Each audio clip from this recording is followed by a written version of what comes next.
नमस्कार दोस्तों, मैं Lal Bahadur Singh Yadav Asian IC YouTube channel पर सभी छात्र छात्राओं का स्वागत अभिनंदन करता हूं। आज कक्षा 12 अर्थशास्त्र। यह अर्थशास्त्र एक परिचय के पाठ में ये लास्ट वीडियो बन रहा है, जिसमें रोबिस द्वारा प्रतिपादित अर्थशास्त्र की परिभाषा दी गई है। इन्होंने अर्थशास्त्र वह विज्ञान है, उन्होंने कहा है कि अर्थशास्त्र वह विज्ञान है जिसमें साध्य, सीमित एवं वैकल्पिक प्रयोगों का जो है मानव व्यवहार के रूप में अध्ययन किया जाता है। ठीक है ना। अर्थशास्त्र वह विज्ञान है जो मानव व्यवहार के रूप में साध्यों एवं सीमित एवं वैकल्पिक प्रयोगों को मानव व्यवहार के रूप में अध्ययन करता है, वही अर्थशास्त्र कहलाता है।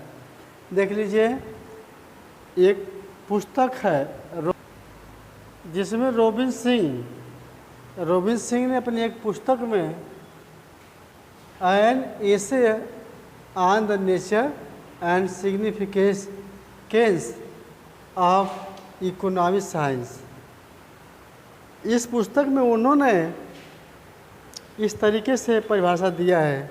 देखिए, रोबिन सिंह जो है an essay on the nature and significance of economic science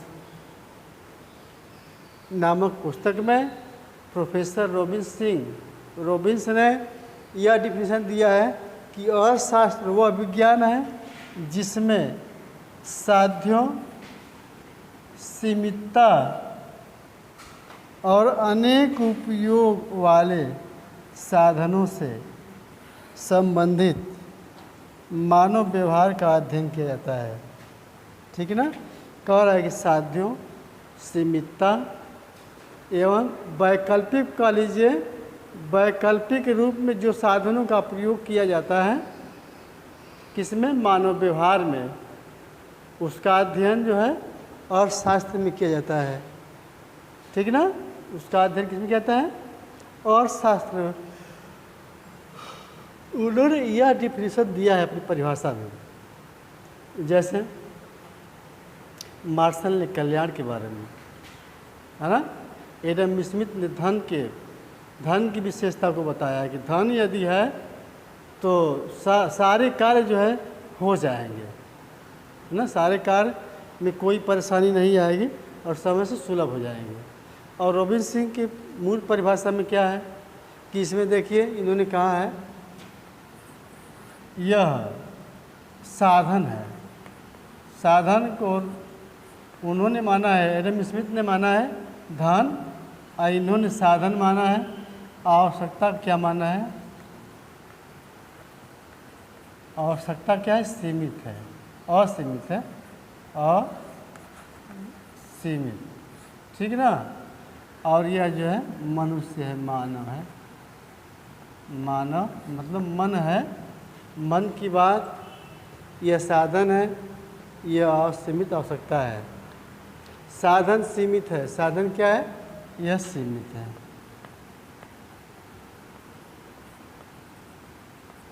ठीक है ना। इन्होंने डिफिनीशन के मूल तत्व में कहा कि मनुष्य की आवश्यकता असीमित होती है। उसकी आवश्यकता क्या है, मनुष्य की, मानव की, मनुष्य की आवश्यकता क्या है, असीमित है। और साधन क्या है, साधन सीमित है। साधन क्या है, सीमित है।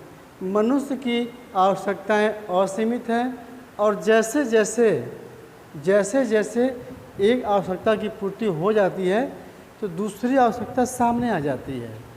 रोबिन सिंह इस बात को कह रहे हैं। यही परिभाषा में आवश्यकता विहीनता में जेके मेहता जी ने भी कहा है कि जेके मेहता जी भी इस बात को कहे हैं कि जैसे जैसे मनुष्य जो है अपनी आवश्यकता को कम कर देगा, है ना, उसका संतुलन बन जाएगा। उसमें कोई गरीबी और अमीरी की कोई बात झलकेगी नहीं।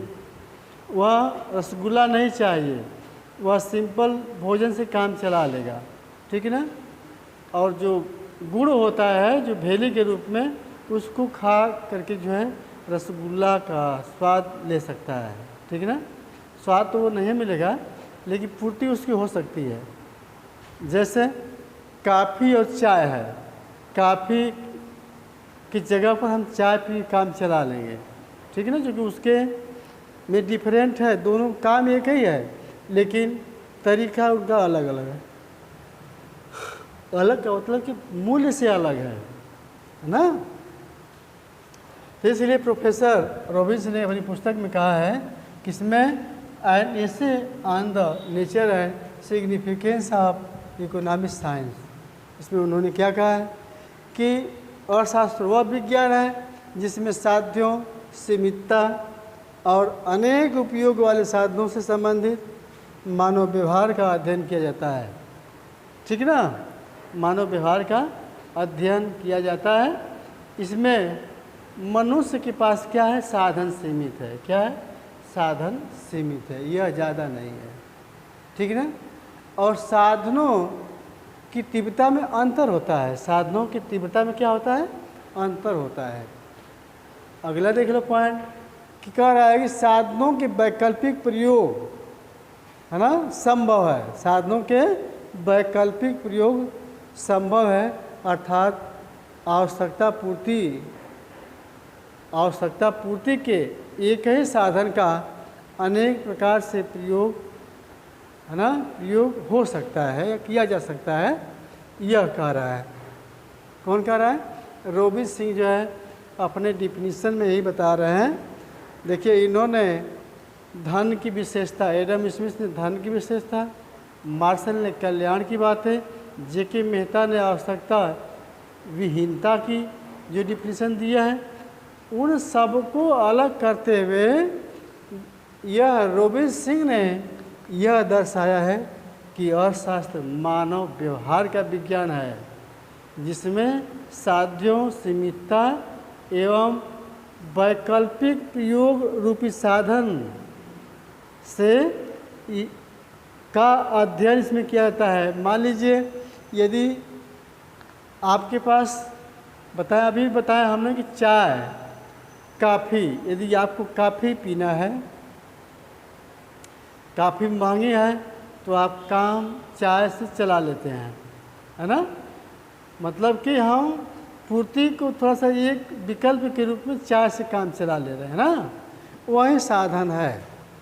ठीक है ना, जैसे हमें जाना है सैदपुर, हमें जाना तो है सैदपुर, तो साधन कई है। एक तो बस चलती है, यहाँ से आपके रोड से बस गुजरती है, उससे पैसा दे करके जा सकते हैं, या तो स्वयं के पास 2 चक्का गाड़ी हो तब जा सकते हैं, या तो आपके पास 4 व्हीलर होगा तो उससे जा सकते हैं। तो जैसे जैसे आपकी आय है, जैसे आपके पास पैसे कम हैं तो आप बाई बस जाएंगे, उस कंडक्टर से निवेदन करेंगे कि सर थोड़ा सा कम ही ले लीजिए, दवा के लिए जाना है या किसी कार्य के लिए जा रहा है, पैसा नहीं है, 2-4 बात बोलेगा लेकिन ले जाएगा वो। ठीक है ना। और देखिए, और आपके पास यदि आय है तो क्या करेंगे, आप बाइक से चले जाएंगे। ठीक है ना, बाइक में तेल डालना होगा, चलाना होगा, सारा काम करना होगा, तो आप उस लायक है, आपके पास साधन कुछ मजबूत है ना, मजबूत है साधन आपका, है ना। और इससे जैसे जैसे आय आपकी बढ़ेगी साधन, वो आपका मजबूत हो जाएगा। जैसे आपके पास पैसा थोड़ा सा और काफ़ी ज़्यादा है तो आप क्या कर देंगे, 4 व्हीलर कर देंगे ना। 4 व्हीलर मतलब 4 चक्का वाली गाड़ी ना, वाली गाड़ी, है ना। जिसके पास है वो जा ही नहीं रहा है। तुम्हारे कहने का मतलब यह है कि अपनी आवश्यकता की पूर्ति अपने इस पॉकेट के हिसाब से करेंगे, साधन के हिसाब से करेंगे। मनुष्य जो है यह साधन, यह साध्य है ना, मनुष्य क्या है, साध्य है। हर साधनों का उपभोग करता है, उसको हम साध्य कहते हैं। और साधन क्या है, धन है। और कहीं कहीं जो धन की वह एडम स्मिथ ने धन की विशेषता को बढ़ा दिया है और मनुष्य की कीमत को घटा दिया है। लेकिन यहाँ पर ये बात नहीं है। यहाँ पर मार्शल ने यह कहा है कि मानव व्यवहार का अध्ययन किया जाता है। इस अध्ययन में वे जो है इस तरह से बात करेंगे, ठीक है ना। हमारे कहने का मतलब यह है कि अब इस बात को जानिए, ठीक है ना। इस बात को आप जानिए कि साधन जब जैसे जैसे साधन आपका बढ़ेगा, साधन मतलब धन की आपकी पूर्ति जैसे जैसे होगी वैसे वैसे आपकी व्यवस्था बदलती जाएगी, ठीक है ना। यदि आपके पास 2 चक्का भी नहीं है और बस में किराया देने के लिए पैसा नहीं है, आवश्यक कार्य के लिए आपको जाना है, तो आप बाइक से मतलब साइकिल से चले जाएंगे, जिसमें कोई खर्च नहीं है। साइकिल से आप जो है क्या करेंगे, चले जाएंगे, ठीक है ना। वैसे ही जो है इन्होंने इस बात को कहा है, साधन सीमित है, आवश्यकताएं असीमित है, और जैसे एक आवश्यकता की पूर्ति आती है, दूसरी आवश्यकता सामने आ जाती है ना।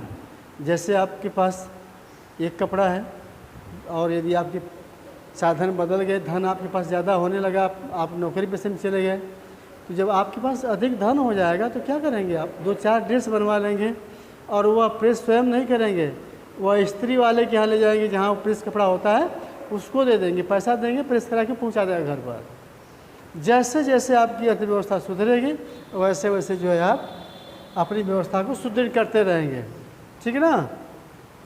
यह बात जो है कौन कहा है, रॉबिन सिंह ने कहा है। और जेके मेहता जी भी इस बात को कहा है ना कि नहीं, वह जो है अपनी आवश्यकता को कम कर दीजिए। देखिए रॉबिन्स की परिभाषा की आलोचक के रूप में इसमें कुछ अर्थशास्त्री हैं। देखिए आलोचक के रूप में कुछ अर्थशास्त्री हैं, डार्विन है।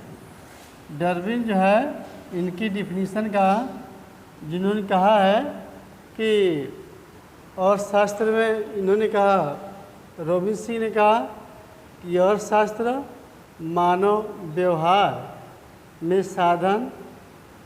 साध्यों और सीमित और वैकल्पिक साधनों का प्रयोग किया जा सकता है।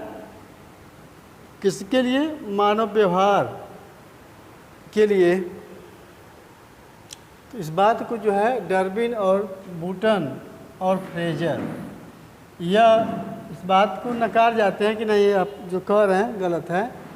जब साध्यों और साधनों के बीच अंतर स्पष्ट नहीं है, कह रहे हैं ना, रॉबिन सिंह की परिभाषा में एक कमी दिखाई दी इन लोग को कि साध्यों और साधनों के बीच जो अंतर है वह स्पष्ट नहीं किया गया है।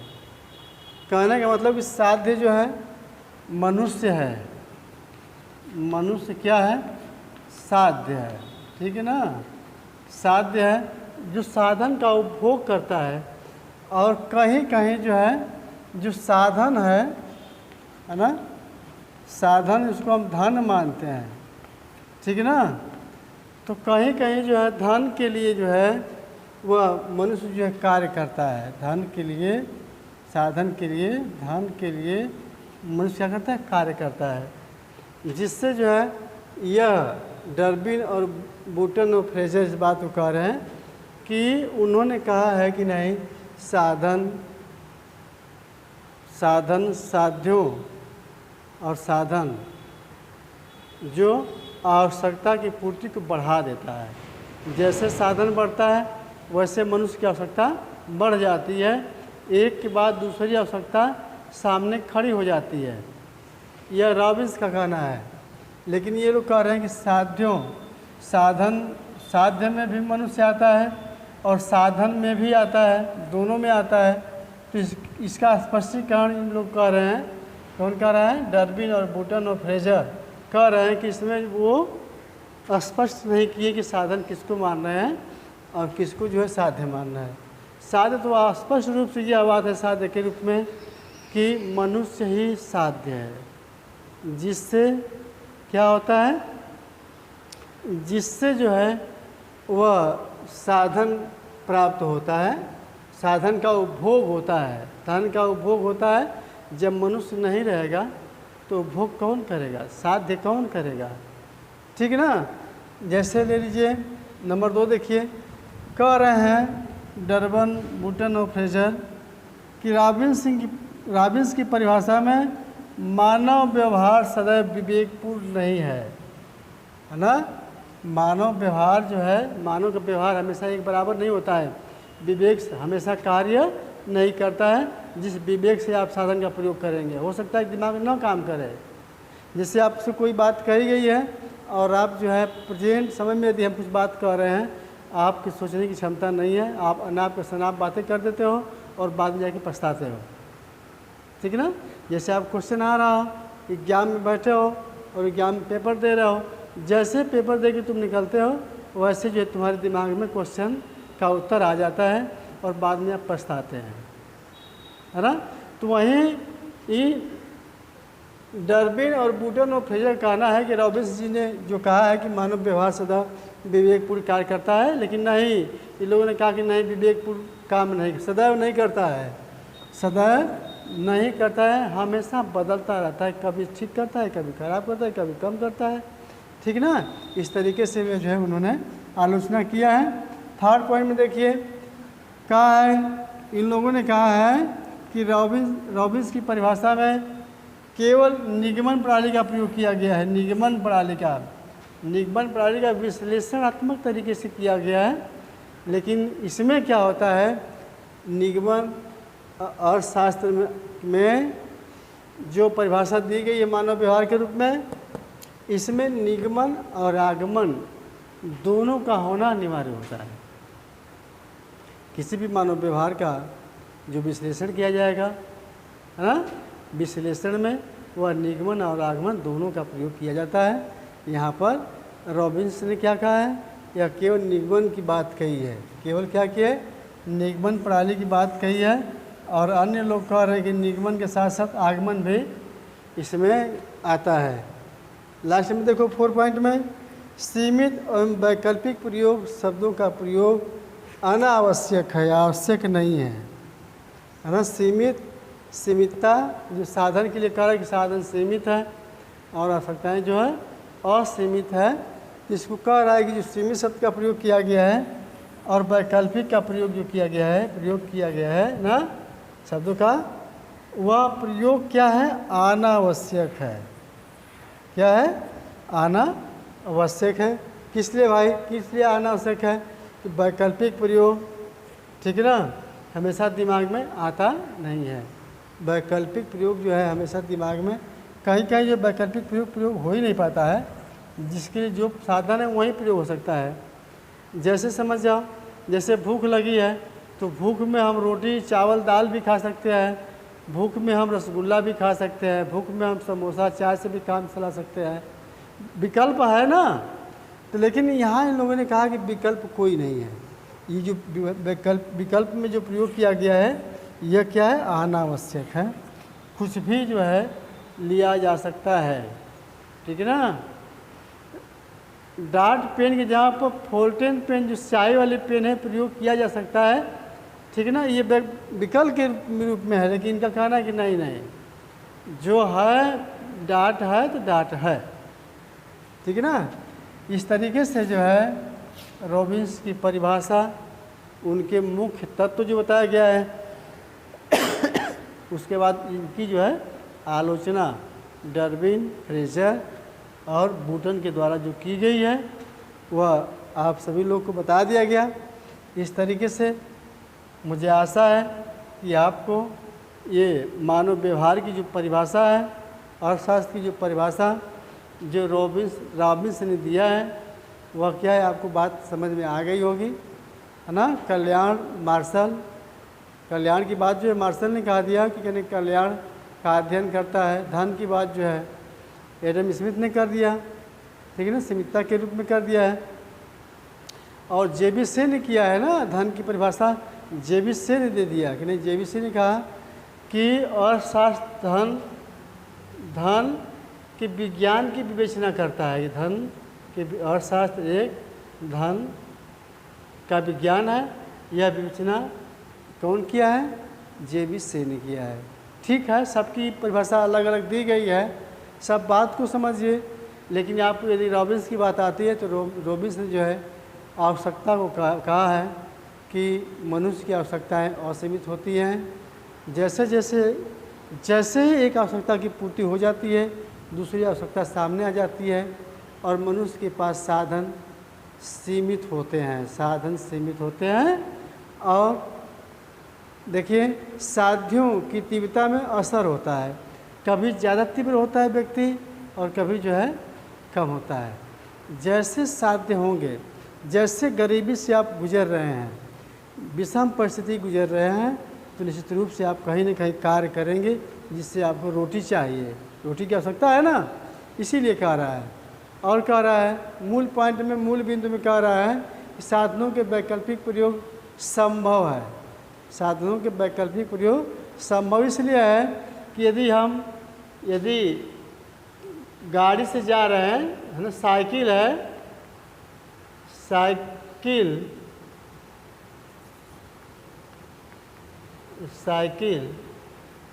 के स्थान पर क्या करेंगे? आप बस से जाएंगे। बस के अलावा जो है आप किस जाएंगे? 4 चक्का गाड़ी से ना। ये विकल्प नहीं है।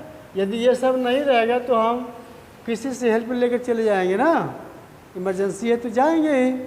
तो इसीलिए जो है विकल्प जो है अनिवार्य है। यदि हमें साधन नहीं मिलता है, यदि बिजली हमारे पास समय से नहीं आती है, तो हम किरासन का तेल या जो चार्जर की जो लाइट आज प्रेजेंट टाइम जो उपलब्ध है, चार्जर की लाइट का प्रयोग हम कर देंगे। इस तरह से वैकल्प के रूप में प्रयोग अनिवार्य होता है। जैसे चाय के बदले में, काफ़ी के बदले में चाय, ठीक है ना, ये आपका साधन है।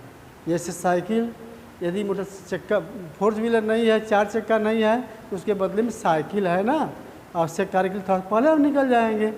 इस तरीके से आपका ये पाठ जो है समाप्त होता है। और यह वीडियो लास्ट वीडियो है। ये सारे लॉन्ग क्वेश्चन सबको समझा दिया गया है। इस तरह से ये पाठ समाप्त होता है और मुझे आशा है कि आपको ये बात हमारी समझ में आ गई होगी, ठीक ना। और कई बार देख लेंगे, समझ में आ जाएगा। आलोचना, मूल तत्व जो है, पहले परिभाषा है, परिभाषा के बाद उनका जो है मूल तत्व है, उसके बाद जो है आलोचना है, ठीक ना। मूल तत्व का मतलब विशेषता हो गया, उनकी विशेषता यही है ना। इसके बाद आलोचना आपके पास सामने है। किन किन ने किया है? डार्विन ने किया, बुटन ने, फ्रेजर ने कर दिया है, ठीक। इस तरह से आपका पाठ समाप्त होता है। और सभी छात्र छात्राओं को धन्यवाद।